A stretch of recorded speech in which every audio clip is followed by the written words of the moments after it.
Writer's Block Global presents an exclusive interview with Leighton J Reynolds, author of the Seaville Wildfire Trilogy.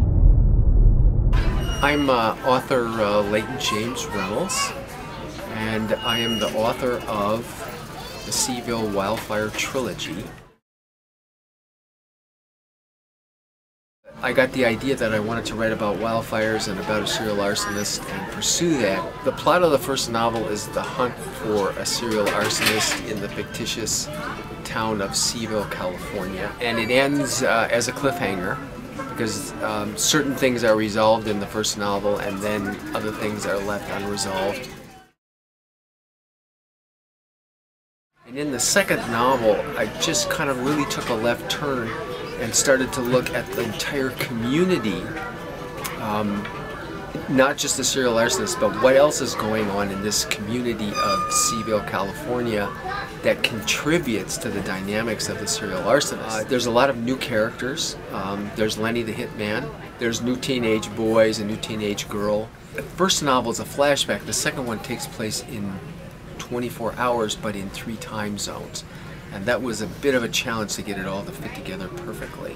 One of the themes that I was very interested in is the struggle between human drives towards life, towards sexuality, towards sensuality, and the drives that we all have towards destruction and aggression. And I really believe that much of our lives and much of our cultures all over the planet revolve around this struggle between living and life and dying and destruction, that's a continuous struggle. So I write that into the second story and kind of open all of that up. Interesting question is I tend to write strictly from my right brain. I don't have anything planned out. I just let the story unfold in an emotional kind of way, and then I go back and structure it so it all fits together. And that's probably the biggest challenge. I find it easy to just allow the characters and the stories to flow out of my mind, and then I want to make sure that all the pieces fit together. And then my own belief is that our lives are continually in motion and revolving, and that literature and novels should reflect that. Really tried to tell the best story I could, and a great deal of this is absolutely fact that I've woven into a story, which didn't happen, but facts inside the story absolutely did happen from my practice and from my research into arson. Even into the third novel we get into more than that, because unknown people are attempting to control the destiny of the community for their own ends, and I think that's one of the great fights that is in every community. Whose agenda is the community going to follow?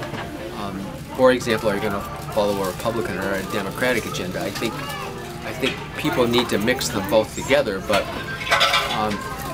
the question is whose agenda is going to be played out in any given community? Who's going to have control of that? I recently signed a contract with my publisher to market the series in Hollywood through True Line Entertainment, and that could be as a major movie series, it could be an HBO Showtime series. A friend of mine recently suggested to me that each novel could be a year of a television series. There's lots to play with, so I'm really excited about that possibility, and already have ideas about how it could be a movie series or an HBO series and how I would change it a little bit. Even though I'm not the script writer, I'd like to be a part of that process. But yeah, I have some ideas about it. It's pretty exciting, and I've really appreciated all the support I've gotten from readers. It's been wonderful for me.